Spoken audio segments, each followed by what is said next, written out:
2001 December மாதம்.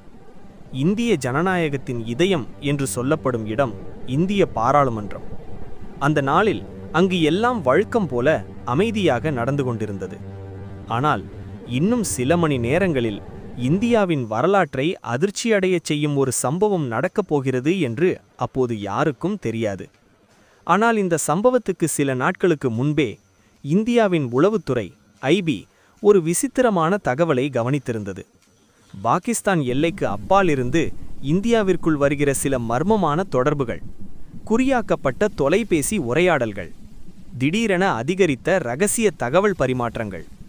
இந்த தகவல்களை ஐபி அதிகாரிகள் பதிவு செய்தார்கள். அவர்கள் அந்த உரையாடல்களை கவனமாக கேட்டு குறிப்புகள் எடுத்தார்கள். ஆனால் அந்த தகவல்களில் இருந்த அச்சுறுத்தலின் உண்மையான தீவிரத்தை அந்த நேரத்தில் முழுமையாக யாரும் புரிந்து கொள்ளவில்லை. பின்னர் நடந்த விசாரணைகளில் ஒரு சுவாரஸ்யமான விஷயம் தெரிய வந்தது. அந்த உரையாடல்களில் சில முக்கியமான வார்த்தைகள் இருந்ததாக கூறப்பட்டது. டெல்லி, பெரிய இலக்கு, வேகமான நடவடிக்கை. இந்த வார்த்தைகள் அப்போது ஒரு பெரிய தாக்குதலின் முன்னோட்டம் என்று யாரும் உறுதியாக சொல்ல முடியவில்லை. அவை வெறும் சந்தேகமான சிக்னல்கள் போலவே தோன்றின.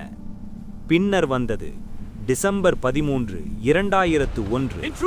திடீரென ஆயுதங்களுடன் வந்த பயங்கரவாதிகள் இந்திய பாராளுமன்ற வளாகத்தை தாக்கினர். சில நிமிடங்களில் இந்திய பாதுகாப்பு படைகள் தைரியமாக எதிர்த்து போராடின.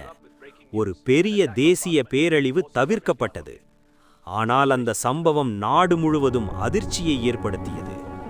டெல்லியிலிருந்து இந்தியாவின் ஒவ்வொரு நகரத்திற்கும் அந்த செய்தி மின்னல் வேகத்தில் பரவியது. பின்னர் நடந்த விசாரணைகளில் ஒரு கேள்வி மெதுவாக வெளிப்பட்டது. அந்த முன்னரே கண்டுபிடிக்கப்பட்ட சந்தேகமான எல்லை தொடர்புகளை அப்போது பாதுகாப்பு அமைப்புகள் இன்னும் தீவிரமாக எடுத்திருந்தால் இந்த தாக்குதலை முன்கூட்டியே தடுக்க முடிந்திருக்கும்.